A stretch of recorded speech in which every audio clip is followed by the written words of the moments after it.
Good morning and welcome to Elevate Chat with Kent Bain and Nine Business Group. With us today, we have Lana. Lana, welcome. Lana, please introduce yourself and your company to the audience.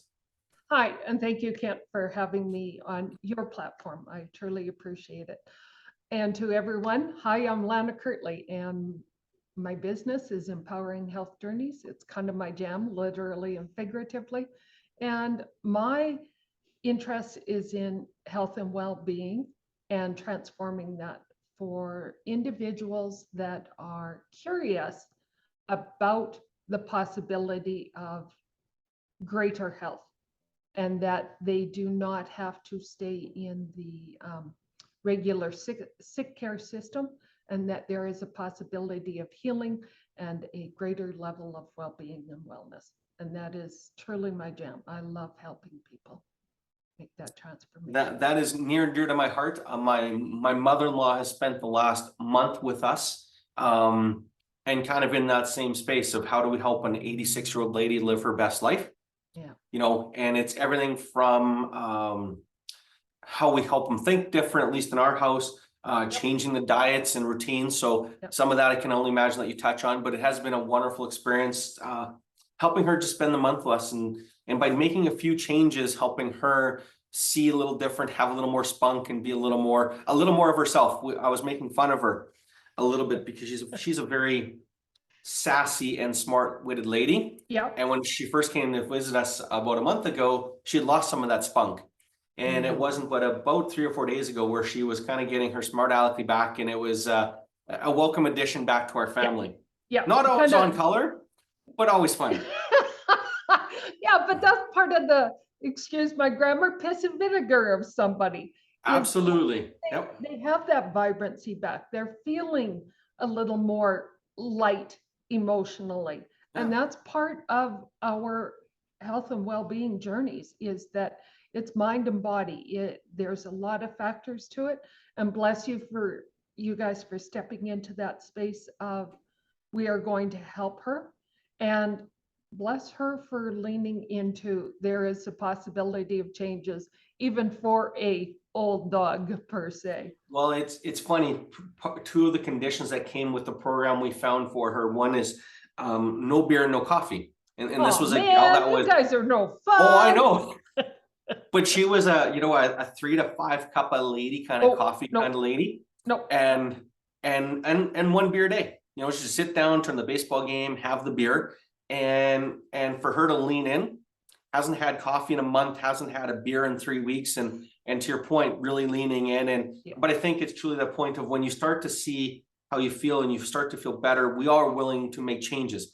Yeah. And some changes are very visceral and some are not. But in this case, I think the changes were visceral. So it was very easy to kind of go, I felt really crappy yesterday. I'm starting to feel better today. So I don't want yesterday anymore in my world. And I guess that's part of what I get to do in coaching as well. Much more on the business front, though, is help people see that there is a different way of doing business, a different upside in their career, and a different way of doing business. So, bless you. So the next question we have for you is, what is the biggest challenge you've overcome since starting your business? How did you tackle it? How did you solve it? It's been a really interesting journey. There is X amount of finding a software platform that can handle my email system, that can handle website pages and funnels, and that has been a huge journey. When I think about where I was 2 years ago as compared to now, holy schmack. I have to admit, up until this point in time, until articulating it, well done, Lana, you got through that mud puddle. Holy schmackers, that's been a growth curve. The other part I think that has been interesting is marketing and understanding how to verbalize who I am trying to reach out to in particular. My journey has been a case of, I am very interested. I have always been interested in health and well-being. To give you some idea of ages, back when step aerobics was all the rage, I became a step aerobics instructor. That was a few years ago, shall we say. Having said that, in the finding the awareness of my own health challenges, how to articulate that to someone else so that they lean in has been, it's been a journey. And then I think the third part has been mindset. And I had to deal with mindset and my thinking about stressors when I was doing my own healing. And now, as I have grown as a businesswoman, I wasn't raised, I didn't spend the first 20, 30 years in the working world as an entrepreneur.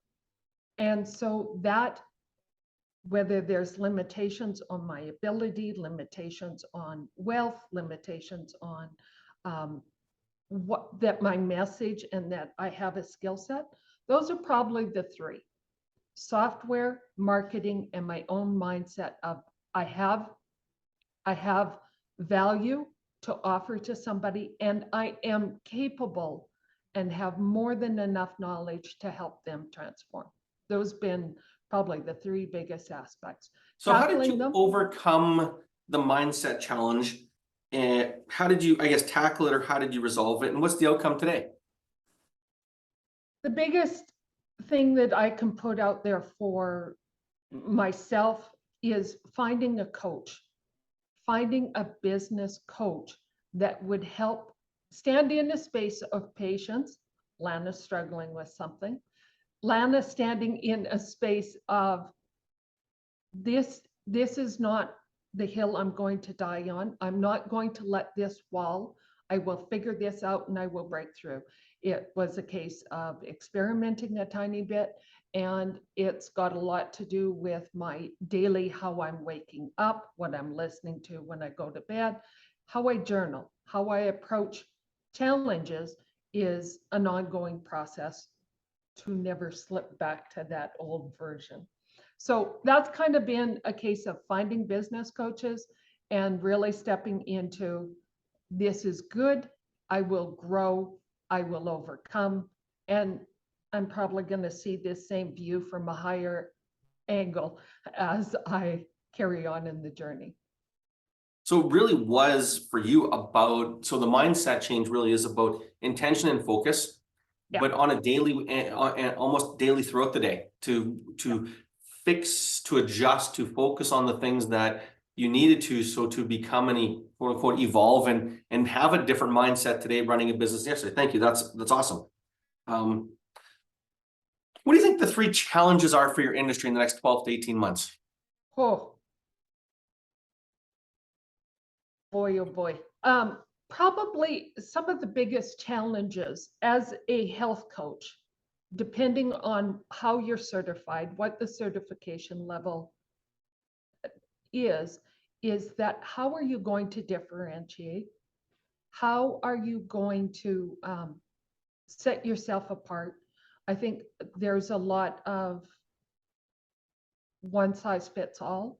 Like I had, and I don't mean this rudely, but when we first start out as health coaches, we see well, I can help anybody. I can help everybody.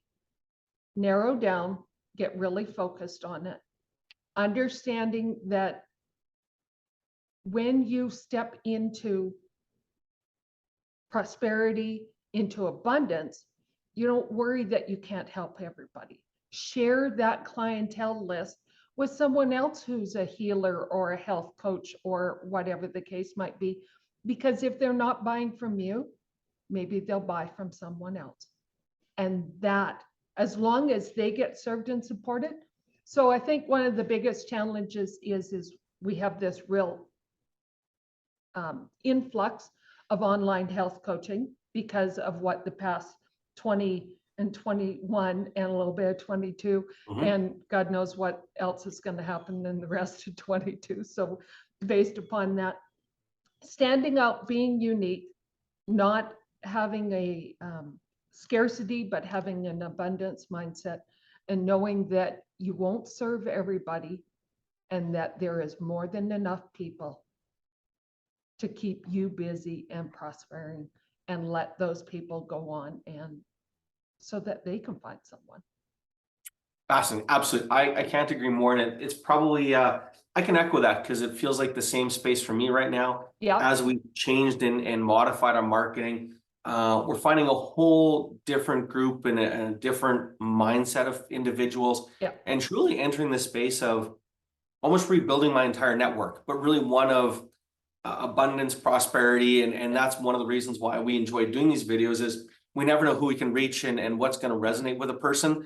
And that's kind of really is for me anyway, it's all about is helping other entrepreneurs understand that it's not an overnight success. There's a journey. Part of it is mindset, part of it is marketing, part of it is even understanding our niche and how we differentiate from our competition. Yeah. So, fun question. What is your definition of a successful business? Oh, first of all, enough to pay the mortgage and have a little bit left over. I think as much, does it feel fulfilling? Does it have some balance to it?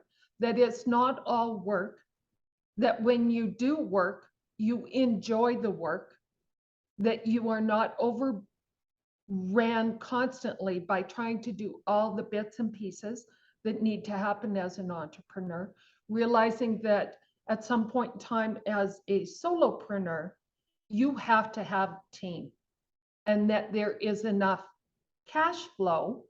And sometimes it's the cart before the horse type of thing, that sometimes the horse gets to go first, and not always, in terms of that idea of bringing on team members and then allocating, letting go the tasks that they are more than capable of doing. That's part of finding that successful team. It's a case of, if my jam and my innate first gift is healing, I also have to learn some other skills. And that successful business is back to, does it pay the mortgage? Is it keeping us with our roofs over our head and joy within the day? Defining and saying it's 6 figures or 7 figures, not all of us care to have a 7-figure business, because I know if I were to reach a 7, I can't imagine having a 7-figure business, because I perceive it that I wouldn't get to coach. I'd be so busy being a CEO, and I'm like, I don't want to let that part go. But I see part of my business will in time diversify, and I will have to, but I will still keep my hands in that part of the pie per se, or the stew or whatever. So yeah, I know that's a big definition, but that's my perception. First of all, for the love of God, keep the lights on and the heat running type of thing, especially here in central Alberta. And we're hitting the end of summer. I'm going, I want that heat to stay on real soon.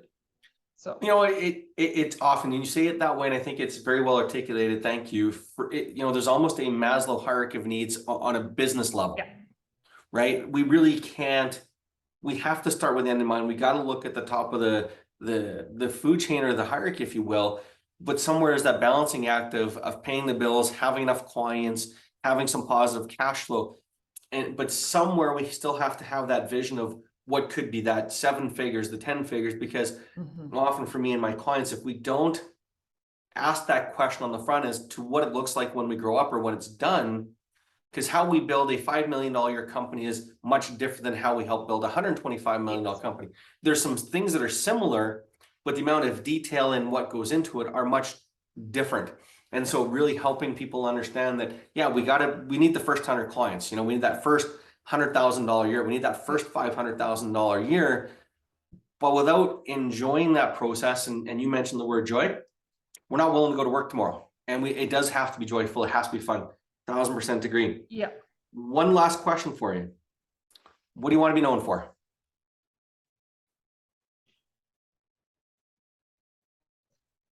Oh, health transformations. Health transformations. Health transformations. that I will stand in a space as an individual. Why does that choke me up so much? That I will stand in a space beside somebody who says, I want to live a more vibrant life. I want to figure out my health issues and I want to live a more vibrant life.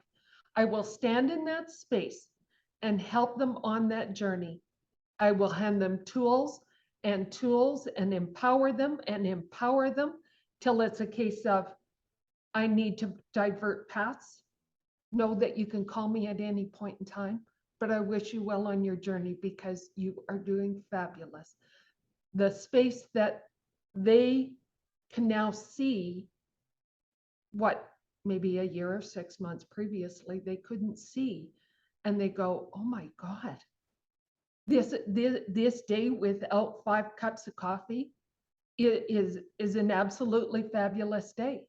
And that they feel vibrant and alive as compared to run down, that they feel not, the word's not relegated. They feel like they have to accept that there is no other option. And I'm like, no, there's lots of options. Let's go on that journey together. So That is an absolutely fantastic way to end. Thank you very much. thank you. With that, one last plug for the company name and where can we find you in the World Wide Web? Well, thank you. So again, I'm Lana Kirtley, Kirtley. It's a unique last name. Not very many people have it. Empowering Health Journeys. Between those two, you will find me on Facebook, LinkedIn, a little bit of Instagram. I live in Edson, Alberta, but I'm online virtually. I'm in my home and I'm here talking to somebody in Calgary, Alberta. I absolutely love this space. So empowering health journeys, it's kind of my jam. Excellent. Thank you very much. And we'll see you back at the channel real soon. Bye for now. You betcha. Bye-bye.